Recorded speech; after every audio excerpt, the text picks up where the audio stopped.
Dozen না ১০১টা। হ্যাঁ, তাহলে এই বিষয়টা আসলে কিভাবে দেখেন? এই বিষয়টা আমি দেখি যে ভাই তোমাকে আরো ৪ বছর কেন ১০ বছর সময় দিলাম। তুমি একটা ক্রিয়েট করে দেখাও। ১ম থেকেই ওনাদের সাথে আমার ভালো রিলেশন এবং ১ম থেকেই যাওয়া আসা এবং থাকা সবই ছিল।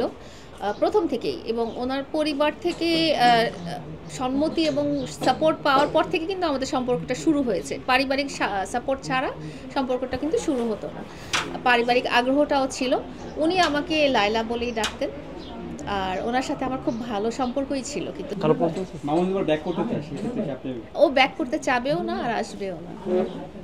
আপু, আমি একটা প্রশ্ন হ্যাঁ। হলো, মামুন অনেক সময় দেখি আপনার কাছে মানে নত হওয়ার চেষ্টা করে, না করে নাই মানে কোনোদিন। বিশেষ করে যখন আদালত প্রাঙ্গণে যায় তখন হ্যাঁ, তিনি হ্যাঁ, নত হওয়ার চেষ্টা করেন, কিন্তু সম্প্রতি সোশ্যাল মিডিয়াতে ভাসছে যে তিনি একটি ভিডিও আপলোড দিয়েছেন যে এরকম লায়লাকে আমি ডজন ডজন তৈরি করতে চাই। ডজন না ১০১টা। হ্যাঁ, তাহলে এই বিষয়টা আসলে কিভাবে দেখেন? এই বিষয়টা আমি দেখি যে ভাই তোমাকে আরো ৪ বছর কেন ১০ বছর সময় দিলাম। তুমি একটা ক্রিয়েট করে দেখাও।